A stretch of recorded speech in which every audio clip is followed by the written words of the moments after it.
Alors, pour dessiner vos sourcils, le plus simple, c'est évidemment de reprendre un dessin avec les yeux, le nez surtout, hein, puisque c'est la base du nez qui va structurer un peu vos sourcils.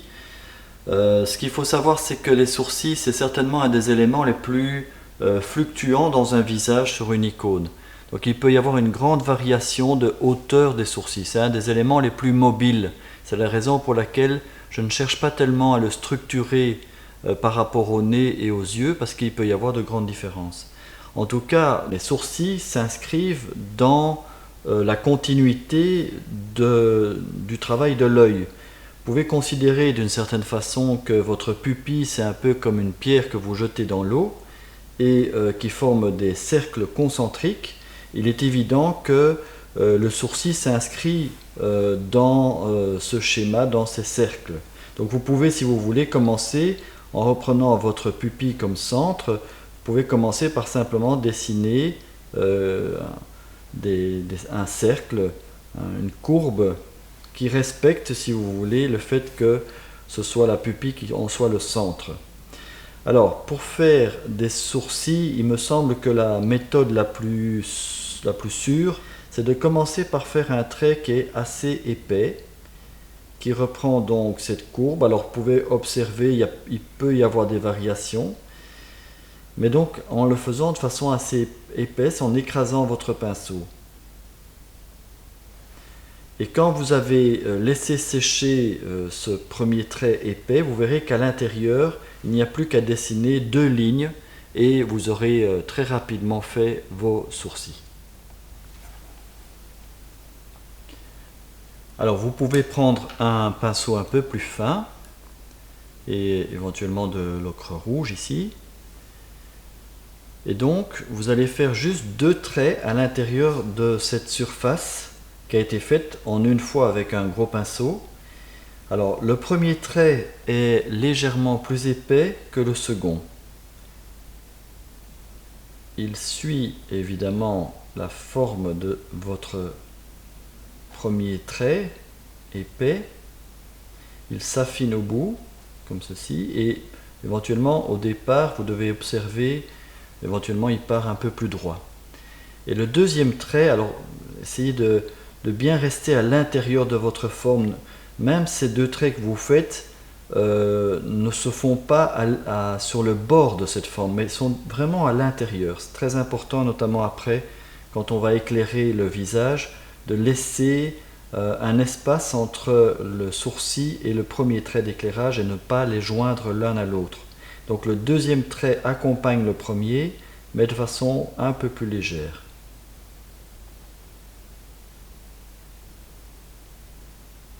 Et voilà. Et là, vous avez une forme de sourcil. Il y a beaucoup de variantes possibles, hein, mais vous avez ici un sourcil qui est assez traditionnel, que vous allez retrouver notamment dans les Mères de Dieu. Hein, il y a souvent des sourcils aussi qui sont travaillés de cette façon.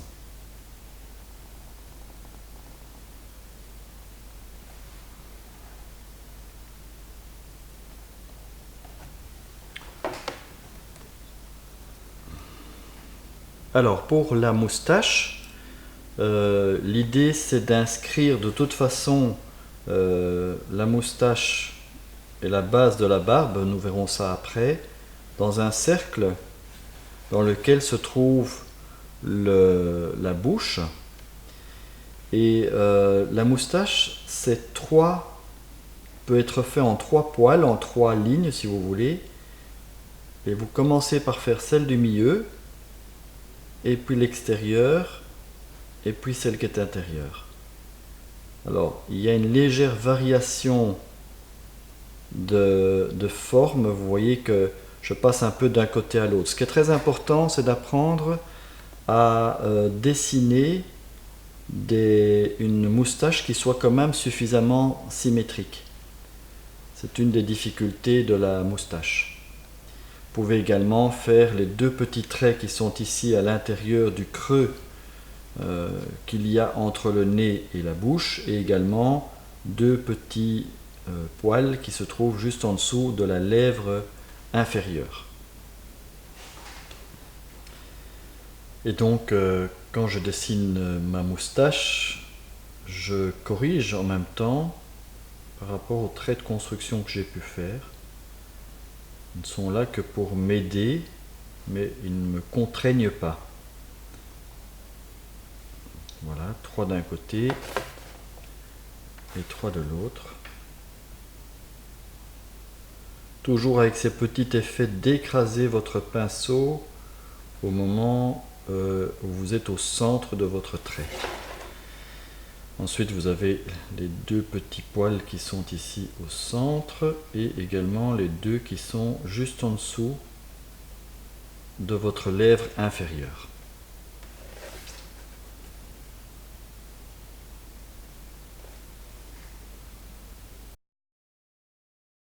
Pour dessiner la barbe, là on est obligé de repartir de la forme générale du visage et donc petit à petit on va commencer à passer de l'étude des éléments séparément à l'étude de l'ensemble des éléments.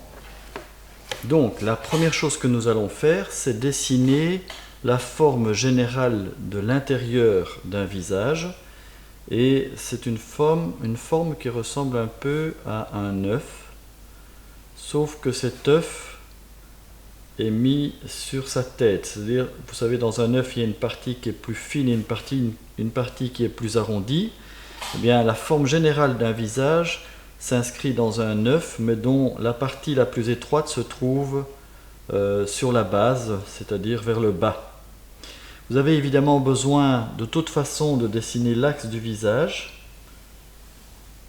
qui est donc toujours légèrement arqué et légèrement décentré, il n'est pas en plein centre, même pour un visage qui est fait totalement de face. Et alors pour inscrire la barbe, vous devez évidemment choisir la hauteur de la barbe, ça dépend du modèle bien sûr, et vous devez simplement recréer un autre arrondi qui déborde vers le bas en dessous de votre forme générale. Ayant fait ça, vous avez, si vous voulez, l'espace dans lequel va s'inscrire votre barbe. Dans les lignes de construction, vous aurez également besoin idéalement de la ligne qui structure la base du nez et de la ligne qui structure la lèvre, la bouche, c'est-à-dire la commissure des lèvres, le trait qui est au centre.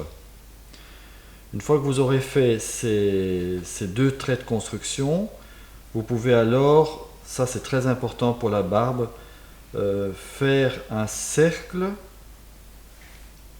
qui va rentrer à l'intérieur entre la base du nez et la base de votre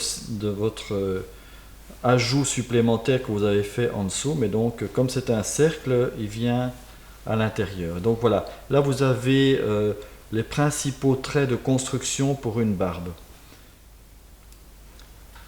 Ensuite, il va falloir diviser cette forme du bas ici en constituant, si vous voulez, les 2 premiers poils extérieurs du centre, de la partie centrale de votre barbe.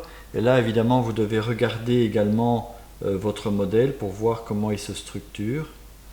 Et quand vous avez les 2 extérieurs, vous pouvez ensuite faire les 2 du centre, qui sont en quelque sorte un prolongement de la moustache. Et donc, vous pouvez également marquer les 2 qui sont ici au centre.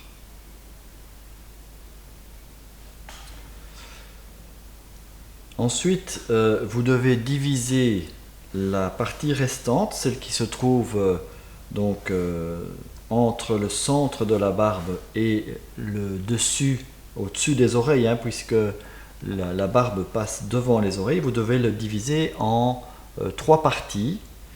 Alors là aussi, vous essayez de faire les choses les plus symétriques possibles au départ, même si c'est une barbe et donc pas non plus s'en faire ici, il peut y avoir des petites variations.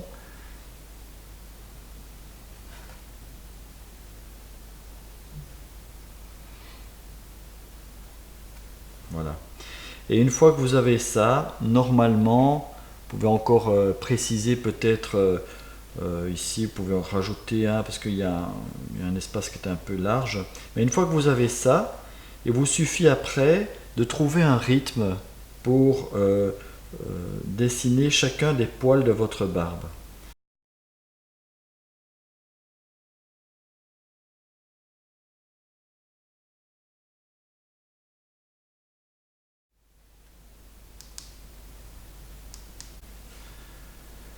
Voilà ce qui pourrait être donc votre ébauche d'une barbe.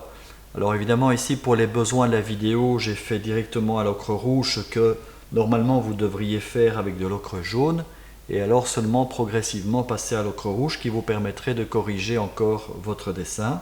Et donc c'est comme ça que se construit une barbe.